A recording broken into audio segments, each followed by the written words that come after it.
say hi to the sharks, my daughter-in-law whispered as she shoved me off the yacht. My son, Nathan, just stood there smiling. Their plan was simple: erase me from the picture and seize my $3.1 billion empire. What they didn't know was that I'd be waiting for them later, alive, with a plan of my own. If you're watching this, subscribe and let me know where you're watching from. But let me take you back to where it all began. It was a Friday morning. I should have seen the signs, but at 68, I still wanted to believe family was sacred. Nathan had called me himself, not through an assistant, for a family cruise. He said it was to celebrate my recovery from knee surgery. Lonely after months of rehab, I wanted so badly to believe him. I wore the emerald dress my late husband, Edward, had always loved, and arrived at the San Diego marina. The yacht gleamed like a floating palace is bought, I suspected, with the $4 million I'd loaned Nathan for his investment firm. His wife, Serena, greeted me with that knife-sharp smile, and for a fleeting moment, I convinced myself this was a real family gathering. For the first hour, it almost was sunshine, cocktails, laughter. But then Nathan steered the conversation toward my estate. Too rehearsed. Too smooth. Meanwhile, Serena angled her phone as if taking selfies, secretly filming me. That's when I realized they weren't celebrating me. They were setting me up. The pieces clicked, the legal papers they'd rushed under my nose after surgery, my attorney suddenly unreachable, their sudden talk about my memory problems. Nathan, I said carefully, take me back to shore. His expression hardened. That's not an option, Mother, Serena said sweetly. Doctors agree you can't manage billions anymore. Lies. But airtight lies. Then Nathan pulled out a folder, documents transferring everything into their names. Sign, and we go home happy, he said flatly. I stared at the boy I had raised, and saw only a stranger. Burn in hell, I told him. That's when Serena leaned in and whispered, enjoy the swim. One sudden shove, and I was in the Pacific. The freezing water swallowed me whole. I heard Nathan's fake cries, Mom. Oh no. While Serena calmly told someone on the phone, she's gone. File the petition first thing Monday. Then the yacht sped away, leaving me to die. But fate had other plans. A weathered fisherman named Samuel, and his granddaughter Lila, spotted me struggling in the waves. They pulled me onto their battered boat, wrapped me in blankets, and listened as I told them everything, how my son and his wife had tried to erase me. Samuel's jaw tightened. So they'd rather be billionaires without a mother than broke with one. Exactly. But what Nathan and Serena didn't count on was my survival. If they thought I was dead, that gave me the advantage of invisibility. I'll let them think they've won, I told Samuel, my voice steady now. And then I'll destroy them. Samuel gave me a slow, grim smile. Now that's a fight I can help with. That night, while Nathan and Serena posed as grieving heirs, I sat alive, hidden, and plotting their downfall. Because if family taught me anything, it's how to strike back. Serena and Nathan believed they had won. By the time their yacht reached the marina, they were already rehearsing their roles as grieving children, tears on command, voices cracking with just the right measure of shock. They filed police reports claiming I had slipped and fallen overboard. By morning, the news stations in San Diego were broadcasting the tragedy of the lost billionaire widow. Meanwhile, I was very much alive. Samuel's weathered hands gripped the wheel of his old trawler as we cut through the dark waves. His granddaughter, Lila, only 20, fussed over me with a wool blanket and a steaming mug of coffee. Her eyes were wide as I told them everything, how my only son had betrayed me for money. Samuel shook his head slowly. I've seen storms tear apart ships, but I've never seen blood run colder than this. He wasn't wrong. At dawn, we docked at his modest harbor shack, a far cry from the marble mansion I had called home. The wooden floors creaked, the kitchen smelled faintly of salt and frying oil, and a photograph of Samuel's late wife sat by the stove. Humble. Safe. A world apart from Nathan and Serena's greed-drenched universe. As I sat there, sipping coffee and listening to the gulls, my mind turned sharp again. Nathan and Serena thought I was dead. This was my weapon. They had cleared the stage for themselves, but in doing so, they had also freed me from suspicion. I could move unseen. "Lila," I said, turning to the girl who had rescued me, "I need your help. But this won't be safe." She smiled faintly. "After what they did to you? I wouldn't sleep if I didn't help." Her loyalty surprised me. She reminded me of myself at that age, young, determined, unwilling to look away from injustice. Samuel leaned back in his chair. "If you're going to fight them, you'll need proof. Paperwork. Witnesses. Something they can't bury." He was right. Nathan and Serena were already moving to lock everything down, my bank accounts, my real estate, even my shares in the company Edward and I had built from nothing. But they had made one fatal mistake. They believed I was gone before they'd secured it all. I still had access to something they didn't know existed, an offshore account Edward and I had opened years ago for emergencies. It wasn't billions, but it was enough to fund my survival and my war. By the second night, Lila had set up a laptop on the kitchen table, her fingers flying across the keys. "Your son's already contacted 3 lawyers, she told me, scanning records. They're filing petitions claiming you were incompetent before you drowned. They want a judge to sign over control immediately." A wave of nausea hit me, but I steadied myself. Let them rush. The faster they move, the sloppier they'll be. Samuel handed me a small notebook and a pen. "Start writing it all down. Every detail. Dates, names, numbers. If they buried you with lies, we'll dig you out with the truth." And so I began. I wrote about the family cruise, about the folder of documents Nathan shoved into my hands, about Serena whispering "enjoy the swim" before pushing me into the sea. Each word on that page felt like a weapon. While San Diego wept for me, I was alive in a fisherman's shack, gathering strength. I could almost see Nathan and Serena sitting in my marble dining room, sipping wine, laughing, thinking themselves untouchable. But they didn't know the storm I was about to bring.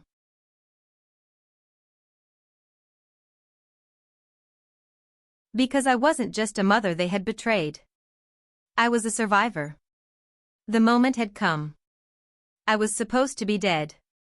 And Samuel and Lila, they were supposed to be quiet helpers, watching over the newborn while pretending to manage the estate. But the truth, Carol, you need to hear this carefully, this baby is not Nathan and Serena's biological child. They had obtained him through an illegal surrogacy arrangement that resulted in the death of his birth mother. 6 days ago, they attempted to murder me to secure my fortune and raise this child as their heir. "That's impossible," Carol whispered, eyes wide. I showed her everything Danny had captured, the photos, the office documents, the evidence of Miranda Torres' criminal operation. I watched as disbelief slowly turned to horror. The girl who gave birth, Sarah Collins, was just 17, alone, with no family or support. She had been promised she was helping a loving couple. Instead, she died under suspicious circumstances. Carol's hands trembled as she took in the full scope of the conspiracy. "He's an orphan," I said softly. "If Nathan and Serena get away with this, he'll grow up never knowing his real mother, never knowing how his life began." "What do you want me to do?" Carol asked, blinking back tears. "Document everything," I instructed. "Take photos, note how they interact with him, what lies they tell, who else is involved. Make sure this child knows the truth about his origins when he grows up. His real name should be Robert Sarah Harrison, after his grandfather and his birth mother." Carol nodded, understanding the gravity of her role. Over the next hour, we documented the setup in my former home. Carol promised to continue caring for Robert Sarah while secretly gathering intelligence on Nathan and Serena. "They always come home around noon," she said. "Lunch, calls, business. That's when we'll have our first opportunity. Meanwhile, Danny had been working from across the street, taking telephoto shots of Nathan and Serena meeting with Miranda Torres, shaking hands over what they thought was my legal death certificate. But the real psychological play came with a note I had Samuel deliver to their lawyer's office. Dear Nathan and Serena, reports of my death have been greatly exaggerated. We need to talk. Love, Evelyn. P.S. Give my regards to little Robert Sarah. He's beautiful. Delivered at 11:47 a.m., it reached them while they were still in Miranda Torres' office. The effect was immediate. Faces went pale, panic evident in their every movement. That afternoon, as they returned home, expecting their conspiracy to remain undisturbed, they were about to discover that their supposedly dead victim had not been idle. I was alive, armed with evidence, and ready for confrontation. I waited in Robert's old armchair, the one from our 20th anniversary. The look on their faces when they saw me, priceless. Hello, darlings, I said, calm but firm. How was your meeting? I hope you didn't sign anything important while I was away. Serena screamed, and Nathan just froze, keys still in hand, mouth agape. Surprised? I asked. I must say, the reports of my death were terribly premature. Though I did enjoy reading my own obituary, Alzheimer's donations. That was a nice touch. Carol emerged from the kitchen with Robert Sarah, carefully as planned. Mrs. Harrison asked me to bring him out. She wanted to meet her grandson properly. Grandson? Serena croaked. Yes, I said, not missing a beat. Turns out drowning is harder than it looks when good people are around to pull you out of the water. Nathan stammered, Mom, the Coast Guard. They searched for debris, not survivors. Funny how that works. I accepted Robert Sarah in my arms. Hello, little one. I'm your real grandmother, not the kind who tries to buy you with blood money. Serena tried to reclaim control. His name isn't Robert Sarah. Is it? I countered, looking down at him. Tell me, Serena, when exactly did you give birth? Because 4 days ago, on that yacht, you didn't look like someone who delivered a baby 3 weeks earlier. Silence. I let the room absorb it. Did you know her name was Sarah Collins? 17 years old, from Maine. No family, no one to ask questions when she disappeared. Carol gasped. That's impossible, Nathan tried weakly. Never conspired with Miranda Torres? Never plotted to poison your elderly mother's reputation? Never attempted to murder me? I listed it, cold and deliberate. Which part, exactly, would you never do? Serena's shock turned to calculated defiance. Prove it, she spat. Oh, darling, I smiled for the first time that day, you really shouldn't have said that. Carol took Robert Sarah to his room for his nap as planned. I approached the mantelpiece where Nathan had displayed family photos, none of me included. Sit, I commanded. They obeyed, still pale and shaking. I've spent the past week investigating everything, I said, spreading Danny's photographs across the table, Nathan and Serena with Miranda Torres, visits to Whitmore Reproductive Services, financial records showing cash payments for the baby. This is Miranda Torres, I said, pointing to her image. She specializes in helping families accelerate inheritances through what she calls compassionate intervention. In plain English, she helps greedy relatives murder elderly people for money. Serena scoffed, but her eyes betrayed fear as I detailed multiple other cases. Each showed a pattern: wealthy seniors, suspicious deaths, greedy heirs. And now, Nathan and Serena were part of it. I presented Sarah Collins' death certificate and testimony from the nurse who'd witnessed her delivery. Miranda Torres had been present, administering a medication just before Sarah's collapse. Nathan and Serena had no answers. Every denial faltered under the weight of evidence. I reached for Robert's room recorder. Everything you've said is recorded, I told them. Evidence of conspiracy, fraud, and accessory to murder. In California, only one party needs to consent. That's me. Nathan finally asked, trembling, what do you want? I laughed coldly. I want my fortune restored. I want Robert Serra placed with a family who will tell him the truth. I want Miranda Torres arrested for the crimes she's committed. And I want both of you to spend the rest of your lives knowing what it feels like to try to murder your own mother. Serena attempted negotiation. If we cooperate, maybe you won't press charges. Attempted murder is my choice, I replied firmly. You have 24 hours. They chose poorly. By 6 the next morning, Danny called with urgent news. The cleaner they hired, a professional killer, was found dead, single gunshot to the head. Miranda Torres was eliminating witnesses. Samuel shook his head. That includes you and the baby. I swallowed hard.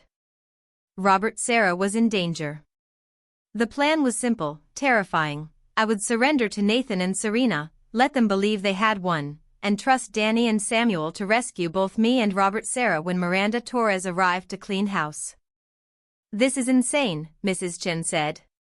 It's the only way to save the baby, I replied, checking our hidden recording devices and surveillance. And bring down Miranda Torres' entire operation. The trap was set, the players moving into position, and the final act of this deadly game was about to unfold. The recording devices were in place throughout my former house, planted by Carol Peterson while Nathan and Serena were busy making their arrangements with Miranda Torres. Carol had also set up cameras in strategic locations and would be hiding in the basement with baby Robert Serra, ready to escape through the old servant's entrance if things went wrong. You sure about this? Samuel asked as we approached the dock. I'm sure, I said, tightening my grip on my coat. If I don't do this, an innocent baby dies because of my son's greed. That's not something I can live with. At exactly 6 p.m., I walked up to the front door of my former home. Nathan answered, looking haggard and terrified. Mom, he whispered, and for a fleeting moment, I heard the child I had raised in that voice, the little boy who had once needed me. Hello, Nathan, I said calmly. I'm here, as promised. Serena paced the living room, her usual composure shattered. She'll be here soon, she said. Miranda Torres. She wants to talk to you. I'm sure she does, I replied. Nathan hesitated. I never wanted it to go this far. But you let it, I said simply. You let it go this far because $3 billion was worth more than your mother's life. Miranda Torres arrived punctually at 7 o'clock. She was smaller than I expected, impeccably dressed, professional, someone you'd expect to see in a law firm or accounting office. Mrs. Harrison, she said with a polite smile, extending her hand. I'm so glad you survived your boating accident. We have much to discuss. I'm sure we do, I replied, taking a seat across from her in what used to be my living room. She opened her leather portfolio and began speaking like a business executive, cold and precise. You've caused quite a bit of trouble for my clients. Nathan and Serena followed instructions, and yet here you are, very much alive and apparently well informed about matters that do not concern you. Murder concerns me, especially when it's my own, I said evenly. Oh, we call it estate planning acceleration, she said smoothly. Helping families access inheritances that would otherwise be tied up in probate for years. We provide peace, closure, a dignified death that allows families to remember their loved ones as they were, not as they become. I stared at her, stunned by the audacity of her rationalization. How many? I asked. How many people have you killed? She consulted her portfolio like a schedule. Over the past 5 years, my clients and I have resolved 37 cases involving elderly individuals whose continued existence created financial and emotional hardship for their families. 37. She spoke as if reciting a grocery list. And you were planning to make me number 38? Oh, Mrs. Harrison, she said with a thin smile. I'm afraid you'll be number 39. We had to resolve another matter earlier today, someone becoming too curious about our operations. And the baby. She waved her hand lightly. Tragic carbon monoxide leak. These old houses, you know, dangerous heating systems. Accidents happen. I looked at Nathan and Serena. They sat frozen, like mannequins. This is what you wanted? I asked. Not just my death, but the death of an innocent baby? Neither answered. The baby is a loose end, Torres continued matter-of-factly. His existence complicates inheritance structures and raises too many questions. Easier to eliminate him now and claim Nathan and Serena are tragically childless. That's when I smiled, cold and precise. Miss Torres, I said pleasantly, I think there's something you should know. And what's that? You're under arrest. FBI agents poured through every entrance, front, back, basement, even windows. They had been listening to every word, recording her confession to 37 murders and her plans for 2 more. Miranda Torres, Agent Sarah Chon announced, you are under arrest for conspiracy to commit murder, wire fraud, elder abuse, and racketeering. Torres bolted for the kitchen, but 3 agents tackled her to the hardwood floor within 6 feet. Nathan and Serena sat in shocked silence as Agent Chin read them their rights. Evelyn Harrison, Agent Chin said, smiling at me, that was extremely dangerous and extremely well done. It turned out Danny Crawford wasn't just a private investigator, he was a former FBI agent working undercover to take down Miranda Torres' elder abuse network. We've been tracking her for 2 years, Agent Chin explained. She was careful, smart, always using intermediaries. Until today, when she confessed on federal recording equipment. Carol emerged from the basement carrying Robert Sarah, both unharmed. Is it over? She asked. It's over, I said, taking him into my arms. At least the dangerous part. The legal proceedings took months. Nathan and Serena were charged with conspiracy, fraud, elder abuse, and accessory to murder in the death of Sarah Collins. They took plea deals, 25 years for Nathan, 20 for Serena. Miranda Torres went to trial and was convicted on all counts, life without parole. 17 other conspirators, including corrupt medical examiners, lawyers, and family members, were arrested. The investigation revealed that the network had stolen over $200 million from elderly victims across 6 states. But the most important part, Robert Sarah. I legally adopted him with full support from the court and Sarah Collins' extended family in Canada. Robert Sarah Harrison, I explained to the family court judge. Robert for his grandfather, Sarah for his birth mother, and Harrison because this is the family that will raise him with the truth. The judge smiled. I think Sarah Collins would be proud. I'm 72 now, 5 years later, and Robert Sarah is a remarkable little boy. He knows his brave young birth mother, the parents who tried to exploit him, and the value of truth and love. Mrs. Chin still runs her bed and breakfast and consults for the elderly. Samuel runs his fishing charters and has become a local legend. Danny Crawford, now an FBI agent, still sends Christmas cards with updates on people he's saved. As for Nathan and Serena, they remain in prison, sometimes writing letters that I never answer. I've learned that family isn't just blood or obligation, it's showing up, protecting the vulnerable, and choosing love over greed every single day. Robert, Sarah, and I have that family now, safe, loving, and honest. No boats, no stolen fortunes, no lives destroyed for greed. Just the kind of family I always hoped to have. Thanks for listening. Don't forget to subscribe, and feel free to share your story in the comments, your voice matters.